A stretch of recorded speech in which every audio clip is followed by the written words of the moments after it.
Assalamualaikum warahmatullahi wabarakatuh. Apa khabar semua? Untuk video kali ini saya bersama Abah Ahmad. Untuk sesiapa yang dah tahu, Abah Ahmad adalah seorang pencerita cerita seram daripada Kisah Seram Nusantara. Dan Abah Ahmad dulu pernah menceritakan pengalaman beliau cuba untuk menyelamatkan kapal terbang yang hilang suatu ketika dahulu. Jadi, tanpa buang masa lagi, apa khabar Abah Ahmad? Waalaikumsalam warahmatullahi wabarakatuh. Kabar baik, Brother Is. Selamat bertemu lagi. Didoakan semoga Brother Is, Zakiris dan para subscriber semua sihat-sihat selalu dan mendapat hikmat, hidayat dan rahmat Allah Subhanahu Wa Taala. Al-Fatihah. Bismillahirrahmanirrahim. Alhamdulillahirabbil alamin arrahmanirrahim maliki yaumiddin. Iyyaka na'budu wa iyyaka nasta'in. Ihdinas siratal mustaqim. Siratal ladzina an'amta 'alaihim ghairil maghdubi alaihim waladdallin. Amin. Amin. Apa khabar, Brother Is? Alhamdulillah, saya sihat. Apa khabar Abah Ahmad? Sihat? Alhamdulillah sihat, masih macam biasa juga. Apa khabar semua, para pendengar, para penonton atau subscriber semua? Saya harap semoga penonton semua dalam keadaan sihat semua. Untuk video kali ini, saya ingin bertanya-tanya kepada Abah Ahmad. Kerana video kita yang sebelum ni, di mana Abah Ahmad menceritakan pengalaman Abah Ahmad menyelamatkan kapal terbang, ramai orang yang tertanya, apa kesudahannya? Mereka ingin tahu lebih kesudahannya dengan lebih detail. Cerita yang Abah Ahmad menceritakan, pengalaman cuba menyelamatkan kapal terbang yang hilang. Siap. Saya boleh jawab soalan? Siap. Siap, Silakan. Abah Ahmad. Alhamdulillah. Macam yang semua kita tahu, Abah Ahmad dulu pernah cuba menyelamatkan kapal terbang yang hilang pada awal tahun 1990-an Ya, betul, benar. di kawasan Indonesia. Aceh, Gunung Gerondong, Tasik Takengon, Tanah Sumatera. Dan pada masa itu, Abah Ahmad memang cuba untuk menyelamatkan kapal terbang yang hilang dengan 4 orang. Yang saya ingat adalah Joseph, Ken, Bob dan juga Abah Ya, Ahmad. betul, benar. Setelah kejadian itu, Abah Ahmad, kita imbas kembali. Daripada mula-mula Abah Ahmad buat persiapan. Mesti ada persiapan yang Abah Ahmad cuba buat. Penonton ingin tahu persiapan apa dan macam mana yang Abah Ahmad dan tim buat. Sebelum pergi sana, ini soalan mendadak. Soalan mendadak kerana kita dapat berita daripada Lim Farming sendiri. Terus kita bergerak cepat kerana kita tidak mau buang waktu. Nah, persiapan kita tu sangat limitation, sangat limit. Dan dengan arahan dari guru dan petunjuk, langsung kita bergerak.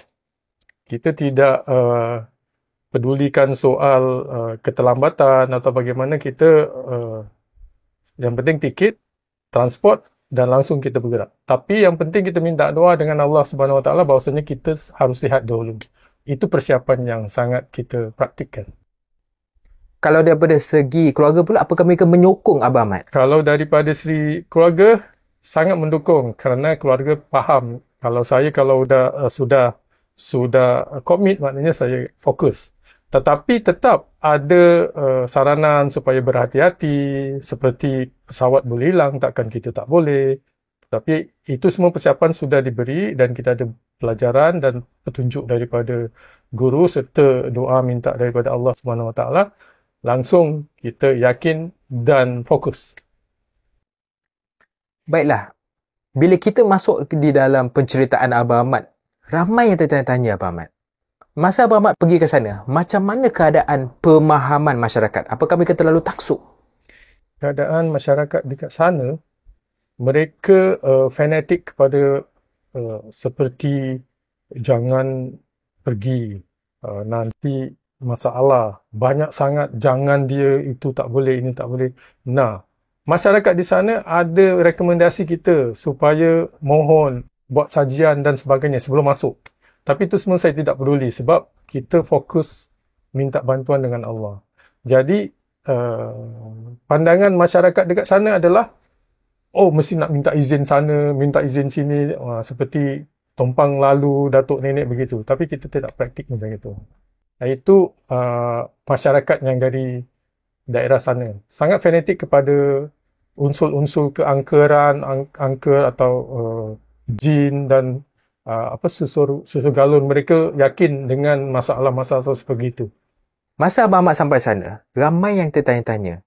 Macam mana Abang Ahmad pastikan tim Abang Ahmad tidak hilang, sedangkan kapal terbang pun boleh hilang? Okey, sebelum kita pergi sana, kita kan dah pergi Kota Tinggi, minta pandangan atau petunjuk dari Pak Guru. Dan kita yakin kalau kita pijak di bumi Allah, di mana pun, dan kita minta izin dengan Allah, kita minta langsung dari pencipta, bukan minta langsung dari yang dicipta, insya-Allah yang dicipta tu tak akan mengganggu kita sebab kita minta langsung dari yang pencipta. Itu memang kita dah dibelajarkan begitu. Dan ternyata memang tidak diganggu pun sampai sekarang. Alhamdulillah, subhanallah. Bila dah sampai dekat kawasan situ, apa yang tim dan Abang Ahmad rasa semasa korang baru saja nak masuk, belum nak bertempur lagi? Okey, waktu kita dah lepas bangun pagi sarapan dekat guest house tu dalam 6 setelah solat dan sebagainya, jam 6, saya ada buat briefing dulu dengan tim. Yang mana tim saya yang 2 tu memang tidak ada masalah. Dia memang dah tempur macam-macam hutan, macam-macam gunung dia dah tempur. Jadi yang tim saya lagi satu ni memang backup saya dari segi baca-baca asma-asma Allah, doa, selawat dan sebagainya. Saya cuma briefing dengan supir, driver. Driver itu sangat seperti takut nanti balik diganggu, takut pergi sana sakit, takut itu, takut ini, banyak sangat takutnya. Tapi saya briefing, alhamdulillah tidak ada masalah dan dia semangat. Alhamdulillah. Masa Abang Ahmad dan tim sudah masuk ke dalam hutan tu, menuju ke arah lokasi di mana kapal terbang itu hilang. Pada masa tu, Abang Ahmad harus pergi ke depan seorang dan tim Abang Ahmad harus tunggu di belakang. Masa Abang Ahmad pergi seorang tu, Abang Ahmad telah dipesan oleh guru untuk membaca ayat Al-Quran iaitu surah Al-Nashrah, iaitu surah Al-Insyirah selama 30-40 minit. Pada masa tu, penonton ramai yang tertanya, apa yang sebenarnya Pak Ahmad rasa? Okey. Jadi sebelum baca Al-Insyirah memang surah-surah seperti Fatihah, 3 kul, Alif Lam Mim, surah Al-Baqarah, ayat kursi dan sebagainya kita baca dulu. Baru bila kita masuk surah Al-Insyirah difokuskan. Sebelum kita baca apa semua memang ada rintangan seperti ada gelincir, kesusahan, licin dan sebagainya. Tapi dengan fokusnya kita dan kita berdoa, sebelum itu memang saya dah minta petunjuk, minta Allah Subhanahu Wa Taala bantu supaya tim-tim kita ini tidak diganggu. Tapi mereka tetap nak ganggu. Tapi Alhamdulillah tidak sampai kesampaian sehingga sampai ritual. Bila mana ritual kita bikin, dan saya 15 minit sebelum itu, dalam masa 15 minit tu buka mata, kejam mata, fokus, dan setelah 15 minit dah masuk surah-surah Al-Insyirah yang saya harus fokus, saya kejamkan mata. Itu kalau kita siapa faham tentang ilmu hikmah, ada pertempuran sebenarnya di situ. Kerana ada serangan dan ada segala macam. Tapi oleh kerana kita ada juga belajar dari guru sedikit sebanyak, jadi secara tidak langsung penepisan atau serangan dari mereka memang kita tangkas atau kita tangkis dengan mudah dengan izin Allah Subhanahu Wa Taala. Makanya kalau kita panik dan segala macam, kita jangan lepas minta petunjuk atau minta pertolongan daripada Allah, walaupun surah-surah yang lain kita lupa, ya Allah, ya Allah, ya Allah, kita fokus, kita yakin, kita beriman, insya-Allah tidak ada gangguan daripada mereka. Tapi mereka tetap cuba serang. Memang tetap banyak ada serangan daripada mereka, tapi kita tangkis, kita secara kalau siapa faham ilmu hikmah dan kita boleh tangkis dan segala macam. Tapi kalau tidak ada pelajaran atau petunjuk daripada guru, tidak kita yakin dengan Allah Subhanahu Wa Taala bantu kita, memang dengan gampang, dengan mudah seperti kapal terbang itu ditangkap dan dikurung. Begitulah. Guru pesan harus baca hampir 30-40 minit untuk teruskan membaca supaya habis saja kapal terbang itu akan dikeluarkan daripada sembunyi. Daripada situ, macam yang Abang Ahmad katakan, penuh dengan ribut taufan, rintangan dan ujian. Pada masa tu, bisikan apa yang Abang Ahmad rasa? Bisikan apa yang Abang Ahmad dengar? Dan apa perasaan Abang Ahmad? Okey, sebelum kita bikin, saya setelah baca dan fokus, saya dapat isyarat. Isyarat yang ini kita yakin lah. Yakin bahawasanya kita dah sampai tempat, jauh-jauh kita datang. Dan kalau boleh jangan gagal. Tapi kita ni umat biasa, macam insan biasa, selepas 35 minit, ada bisikan di telinga kiri saya ni, suara-suara seperti suara guru saya. Dengan waktu itu saya cerita dengan sikit lah, kamu punya standard atau peringkat belum guru panggil guru kamu. Sebenarnya tipu daya dia ni banyak sangat sehingga boleh membuat kita yakin lah. Jadi sedih, was-was, marah itu jangan ada. Tapi saya ada dekat situ was-was waktu itu.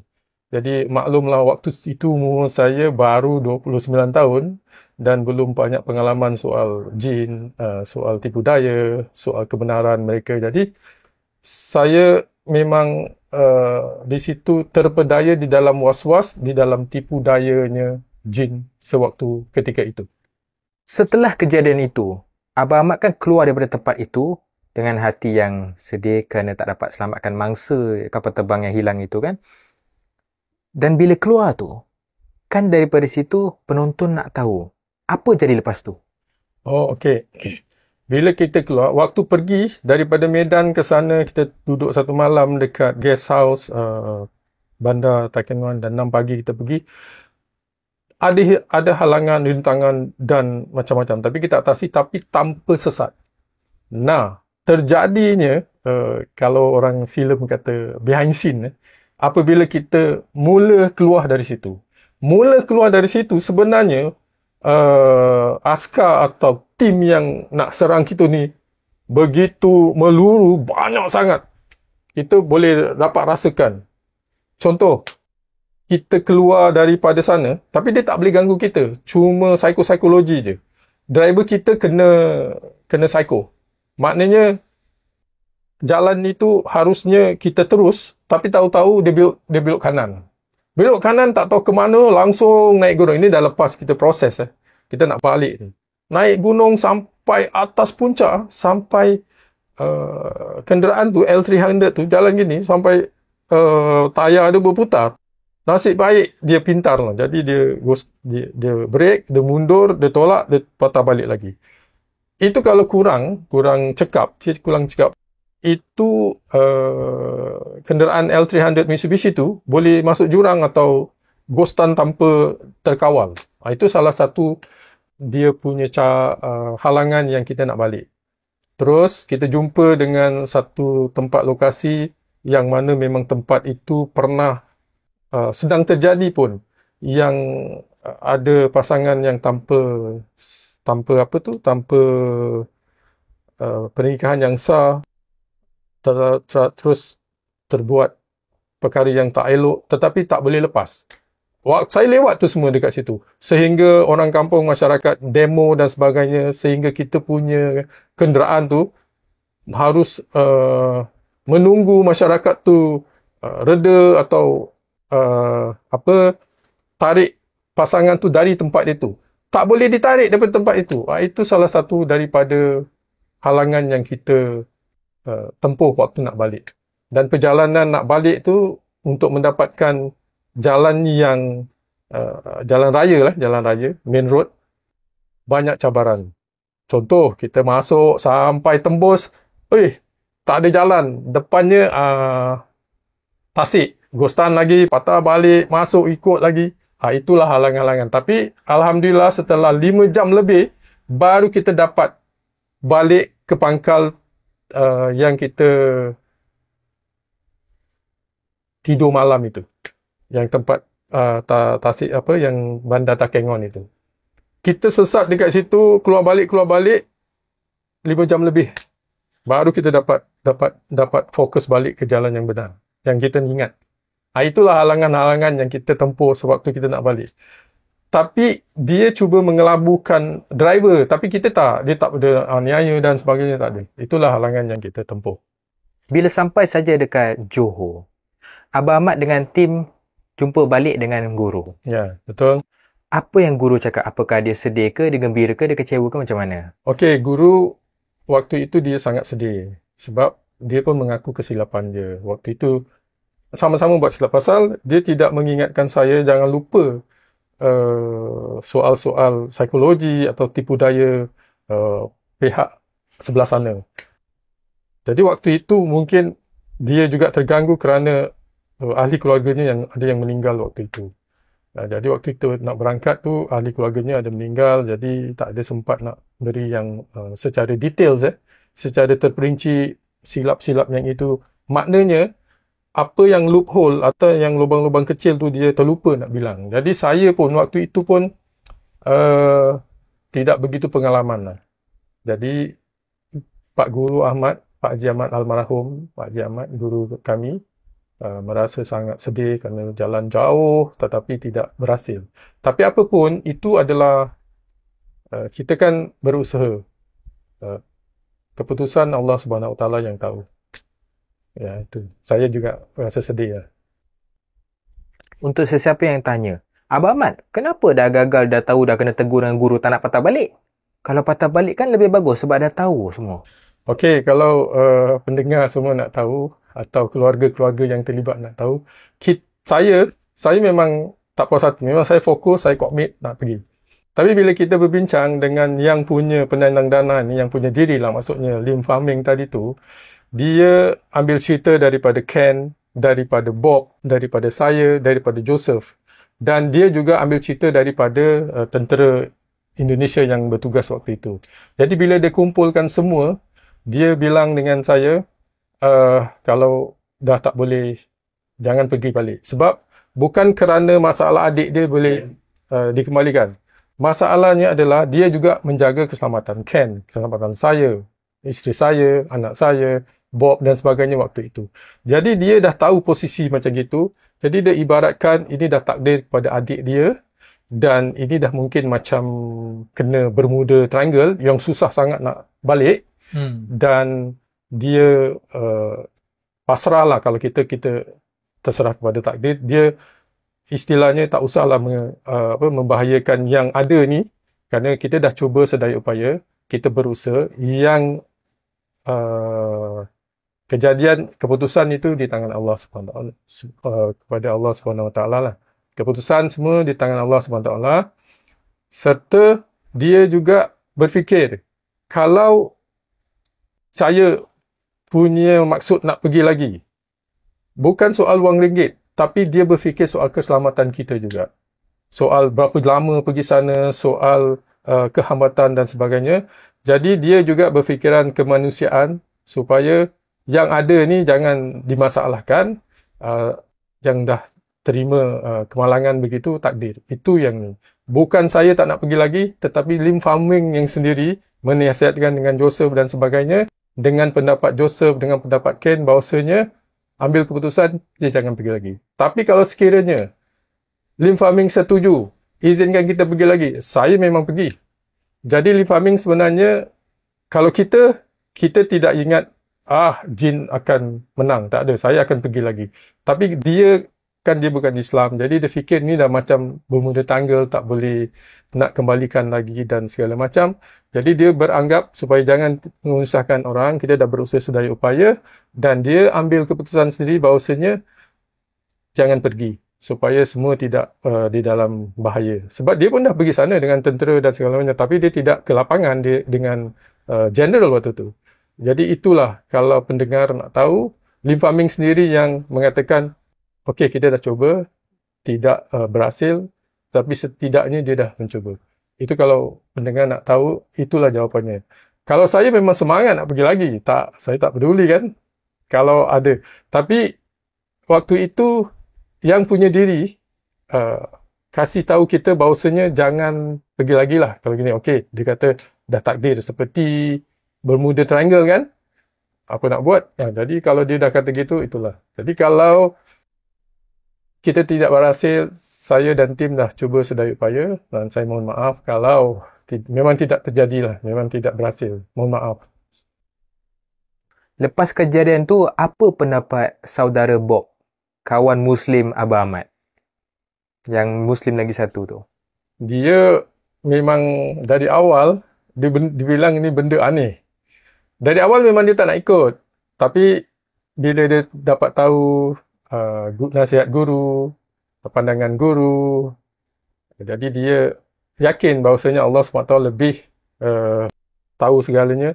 Jadi dia pergi dah jadi exciting tau. Dah jadi seronok dan mencabar bagi dia.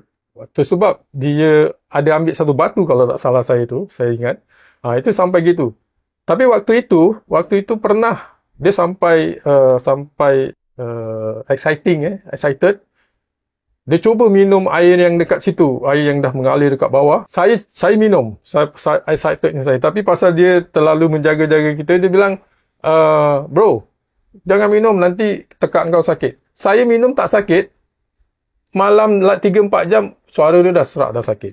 Jadi, itu kan Allah dah memberi kita hikmat dan sebagainya. Jadi, saya tak bilang apa pun, tapi mungkin kerana dia salah makan atau makan buah banyak, jadi itulah yang membuat dia sakit. Tapi dia excited lah. Tapi kita tak salahkan yang dia cabul dan sebagainya. Tapi bila pergi doktor dan segala macam, memang waktu itu waktu terjadi itu makan banyak buah dekat sana dan mungkin dekat situ jadi suaranya sakit lah. Sakit. Tapi dalam 2 hari sembuh. Jadi kalau ditanya soal macam mana Bob itu rasa, dia sangat excited lah. Tak pernah ada pengalaman begitu. Dan dia bilang juga, ini bro, kalau nak pergi lagi, jangan lupa ajak. Sampai excited ni dia nak pergi lagi. Tapi Lim Fah Ming bilang keputusan di tangan dia. Itulah. Dalam ruang komen ada yang bertanya, kalau pasal kes acap pula, acap pun hilang. Apa pendapat Abang Ahmad tentang kes acap yang hilang? Kadang saya pun ada baca juga dekat situ apa pendapat tentang acap.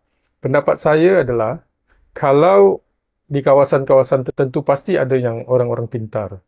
Jadi yang pada pendapat saya biarlah orang yang pintar di sana yang cuba menyelamatkan atau yang menentukan. Kerana orang-orang lokal tu lebih mengerti kawasan-kawasan lokal. Itu pada pendapat saya. Terus ada juga yang menawarkan saya pergi sana, tapi saya bilang itu bukan wilayah saya, bukan kawasan saya. Jadi, saya minta maaf. Biarlah orang-orang yang pintar dekat sana, lokasi sana, posisi sana, yang lebih memahami keadaan di sana, lokal, biar mereka lah yang mengatasi. Ini soalan yang agak panas sikit dan juga sensitif, iaitu ramai yang tertanya-tanya dalam ruang komen, Abang Ahmad. Abang Ahmad kan ada pengalaman cuba menyelamatkan kapal terbang yang hilang di Indonesia. Ramai yang tanya, kenapa Abang Ahmad tak cuba untuk selamatkan cari mangsa MH370? MH370 pada pandangan saya, pada pendapat saya, itu ada campur tangan manusia. Jadi kalau ada, mungkin saya salah ya, pada pendapat saya, mungkin ada campur tangan manusia atau sebagainya. Jadi, saya tidak mau komen banyak. Maaf. Okey. Cakap pasal kisah Abang Ahmad pergi ke hutan di Indonesia, cuba menyelamatkan kapal terbang yang hilang. Kan tiba-tiba driver Abang Ahmad lari sebab dia nampak ada 2 harimau yang ada di sebelah Abang Ahmad. Boleh tak Abang Ahmad terangkan kepada penonton siapa harimau tu? Okey, ini yang banyak orang nak tahu ni tentang soal macan putih. Harimau 2 yang dekat sebelah driver atau supir kita orang tu. Sebenarnya guru ada bilang dengan saya, itu adalah tepuk dan dengkis. Yang orang bilang lambang Johor tu ada harimau 2. Saya tidak tahu sama ada itu lambang tepuk dan dengkis atau sebagainya. Tapi guru, waktu mudanya dulu, dia sering menghadap Baginda Sultan Johor. Jadi, itu memanglah tepuk dan dengkis. Memang legendanya harimau tepuk dan dengkis memang benar. Guru pernah bilang dengan saya. Pak Guru tanya, kat sana kau tak nampak harimau putih? Saya terperanjat. Kita semua tak nampak, tapi driver nampak. Oh, dia bilang itu aku yang hantar. Sebab dia asal-usul sana. Jadi dia lebih tahu keadaan sana. Jadi itu pasal aku hantar dekat situ.